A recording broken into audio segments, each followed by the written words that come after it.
My name is Jason White. We'd like to talk a little bit about Medicaid expansion for a few moments.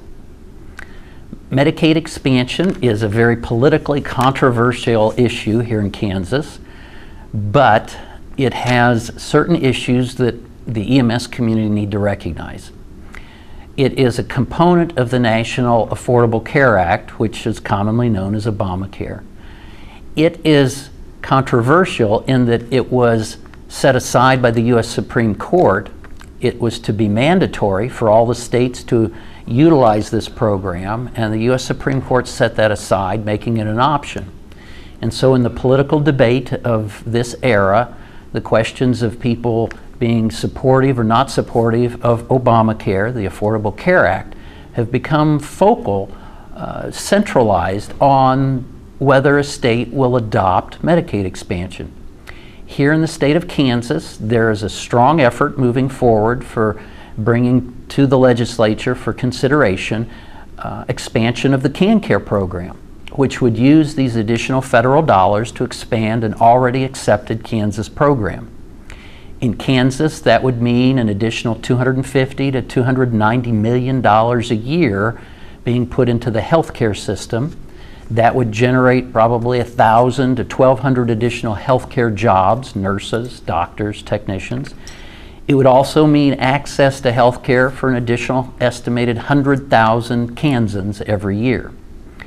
The impact on emergency medical services hits on two different key points. Number one, much of the money to fund the expansion of KanCare, as it's being discussed here in Kansas, is already been accumulated, because in the discussion for the Affordable Care Act, there were cuts made to hospitals. Those cuts were made through what was known as disproportionate share funding and through the standard Medicare funding.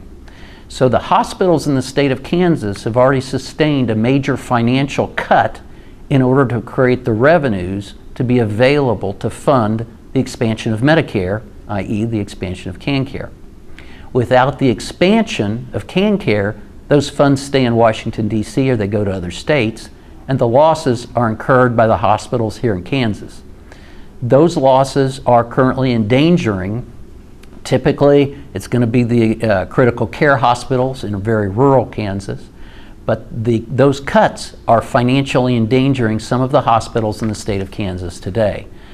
The state of Georgia has also declined to accept those additional federal dollars known as Medicaid expansion, and because of that, they've had 4 rural hospitals close directly related to the loss of those funds and the inability to make up those funds through the Medicaid expansion. The second area of impact on EMS is the positive financial relationship to our operations. If you take 100,000 Kansans and you provide them Medicaid coverage, while it doesn't pay great, it pays better than the nothing that Kansas ground ambulance services get today when they treat and transport those people, as they do any citizen of Kansas. So as you consider the issue, there's a negative occurring in the state of Kansas now, endangering some of our hospitals. There's a positive to be gained by providing additional financial support for ground ambulance services. In Kansas, the Kansas Hospital Association is leading the way to promote the discussion of taking those additional federal dollars. I suspicion that during the 2015 legislative session, you'll see a lot more discussion as they have been preparing a Kansas-focused plan to accept those dollars and use those into the KanCare program for the benefit of Kansas.